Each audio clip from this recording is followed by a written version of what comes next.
Hey everybody, welcome back. This is Preparedness for the Average Family, and I'm Josh, and I've got Daniel, a member of our mutual assistance group, joining us again. Today we're going to be talking about a topic that's near and dear to both of our hearts, which is building your prepper library or your mutual assistance group library. And I'm going to let Daniel take it away with some notes that he's made, and we're going to kind of dive right in and kind of tell you what our mindset is behind everything and why we have the books that we have. All right, Daniel, Go ahead. Thank you, sir. All right, so the way I structure the library itself is I'm going to go into about 7 categories. I'm just going to simplify everything down. I want water, food, shelter, defense, stability, health, and problem solving. Those are going to be the categories I actually concentrate on, and that's going to at least allow me to narrow down what type of books that I need to get and the range or the scope of the library that I plan to actually build. When I'm looking at water, I'm going to want to understand my environment, my operational environment on a day-to-day basis. Where do I live? I'm going to try to keep a couple things on hand. I enjoy having the Farmer's Almanacs. Yeah. Absolutely. I enjoy keeping at least a collection of about 5 previous years. That way I have a reference point to look back on, and then I can create an average within, the season that you might be in your local area. When I look at the seasons, though, I'm going to look at the normalities. I'm going to look at the extremes that you're going to face within the local area that you're at.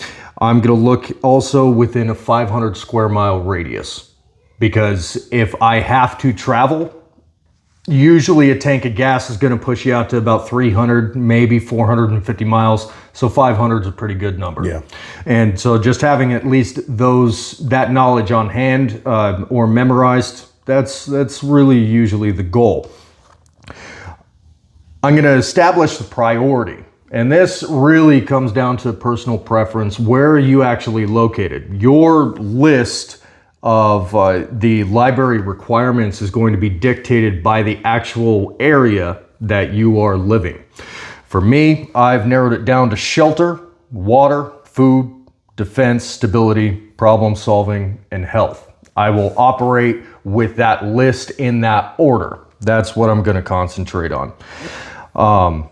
The main rule guideline that I usually operate with is going to be that you do not rise to the level of your gear. You fall to the level of your training and your preparedness. That is going to be the reality that you're going to have to live within situations. And we see that play out in the news all the time. And then that's the goal of this channel, is to help not just show you things to consider purchasing or gear, but to help y'all build necessary skills to be a better prepared family. Yeah, absolutely. All right, so I'll start with this first stack. We created a foundational stack. So if we had to get rid of all the other actual hard books that we have, these are the ones that we would keep and we would actually prioritize in making storage for. And if we had to relocate in any type of scenario, these are the ones that we're going to actually keep on hand, or at least make a priority to. So this is my stack right here. The ones that you cannot see are going to be this little guy. And this is my book of rafters lengths and roof construction. Really good to have on hand, nice and small, can fit in a pocket, easily protected. Next one is the Engineer's Bible. I actually got this one from my grandfather. He worked in the U.S. Army, retired after 22 years. So in the Engineers Corps, this was the thing that he actually handed down to me personally. So this is one of his most cherished pieces of knowledge that he had. The next one is going to be my really old shooting manual. So these are surplus manuals. There's nothing really crazy inside of them.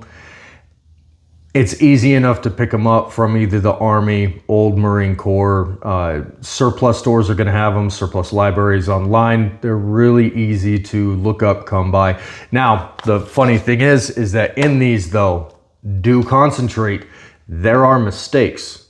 Because back then, they didn't have exactly the same experience that they do now. An example for this specific book is its explanation of the way that bullets behave in the rain or in high moisture. They actually have it completely opposite of what it physically does. Other than that, I have the survival manuals, building shelter, gathering food, cleansing water, and also this last one, the one at the bottom, this one is a do-it-yourself style solution book. This is problem solving by the American farmer. And the ideas in this are mind-blowing. It is absolutely a great read. If you can get any iteration of this style of book, do it. It is indispensable. So that's what I got for my foundation. All right, Take it off, man. For my foundation, I had a couple of books here that y'all have seen before. I've mentioned them, like Contact, which is a tactical manual for post-collapse survival. This one right here, I really want to mention. I think this is probably the most basic disaster preparedness book for a family I've ever gotten. It's not really my style per se, but it's written towards the father, the mother, those leading families, and it says so, A Guide for Families right there by Dr. Arthur T. Bradley.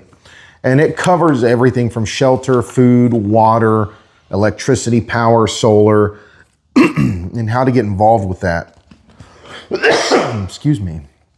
And then down here, I've got just some herbal medicine books. And this book right here is probably one of the first preparedness-oriented books I got. And it's called Back to Basics, A Complete Guide to Traditional Skills. Everything from soap making to building a homestead, wood carving, sewing, everything is in here. And it's a great resource. Now, with all of these books, we have many other books. Actually, we have books like lining the garage right now. So it's about the categories, right? Like Daniel was saying, know your area. For instance, an example of one that I have is this book right here, specific to my area, right? So Wild Edible Plants of Texas, if I ever had to forage or something. So know your area and then build off of those fundamental areas that he had mentioned. If you could mention those one more time, Daniel. Yeah, and I'll go through them slightly more in depth, just how I break down each category.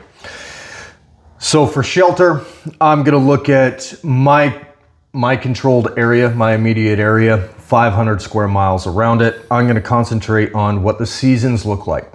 I want books that are gonna understand those specific things about where I'm at.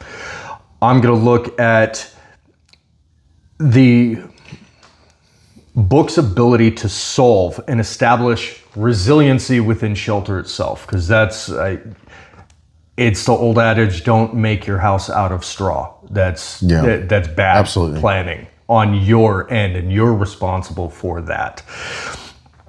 Knowledge on structures, strengths and weaknesses of certain construction types, builds, material differences. How are those materials going to last or be changed within the weather systems themselves and the extremes that can produce. Insulation, understanding the physics of insulation. That is priority, because you will learn more about insulation by just talking to some unfortunate homeless guys on the street that have gone through a few winters. They know more about insulation than your average construction guy, most likely, at least by just working off of the lack of supplies or lack of ability to get supplies. All right, looking at water, the problems with water is going to be acquisition and cleanliness. All right, so we're looking at that. What supplies are you going to need in order to mitigate those types of problems? The effects also of dehydration on your physical being and your mental. Oh yeah, health. when you're dehydrated, it's miserable, especially if you're in a stressful environment already. Yes, and being able to actually ration the water in a very healthy way, but also to produce the maximum longevity of, the storage that you have, the amount that you have. Food, same principle. What are the problems with food? Lack of supply, and food degrades. We need to make sure that we can make food last as long as possible. Or grow. Yes. Yes, create your own, right. One of the funniest things that I ever learned about ketchup was why ketchup was invented. Oh yeah? That was to cover up the smell of rotting meat. So that ketchup was designed to be able to make that palatable within, that was an old, old time frame, but it worked. All right, storage techniques again, and then the tools required to accomplish everything else that you need with nutrition requirements. Defense. You're looking at what types of defense that you need to build. You've got passive and you've got offensive defenses. And those are going to be, complemented by your understanding of history, technology, human nature, psychology, and understanding systems, logistical systems themselves. And these are all books that we like I said, we have books everywhere that cover history and everything throughout the garage that him and I brought together today. Yeah, and we'll pan through basically almost the entire library that we have, and so you guys can pause and take notes on which books that you feel might actually help you, and we hope that it does. That's the purpose of the video itself. So what do you got next? So I got stability, and stability is going to come down to two things. Stability is going to come down to knowledge that you can either acquire, that you gain, that you have already, and health. If you're missing either of those, you're gonna have a hard time. You're gonna have a difficult day. The next one is problem solving, and again, I go back to this one because this is boots on the ground, grassroots. Figuring out how to solve problems with the equipment you already have on hand. Or something like any of these. I worked in the trades for years, guys. Books like Auto Fundamentals or Wiring, Home Repair and Improvement, Mathematics for the Trades, basic building math, right? So. Absolutely. And the last categorization that I do have is health. And that's going to be, I'm going to build my collection of health off of three primary categories. That's going to be producing my health, that's going to be maintaining my health, and that's going to be creating a environment that basically keeps that going, creating a system that keeps the health at a certain level. So those are pretty much the guidelines on what I use and what I follow when I'm looking at what type of library or off-grid internet that I need to encompass everything from normal day-to-day life to the extremes that gets uncomfortable to talk about. But honestly, those are the ones you need to be prepared for because we don't have control over those situations. All right, guys, we want to leave you with this. When it comes to building a prepper library, the reason this is so important is because this is skill sets at our fingertips right here. If you don't know something, you can pick up a book, you can read it and learn it to an extent. And that's why don't just focus on, books like tactical manuals or anything like that, but your every day-to-day life of being prepared, knowing how to be more self-reliant, self-sufficient, and get around without having to rely too much on say paying $300 to fix your toilet. So, Right. you know, so just skills. Remember the skills. And as you build your library, try and expand, think outside the box. What are you interested in? What do you want to learn? I have a whole section on communications. That's my passion. So just build your library based on what you're interested in and these fundamentals, and you'll have a pretty good start. Absolutely. I got one more thing to add, and that's going to be basically the worth of these items.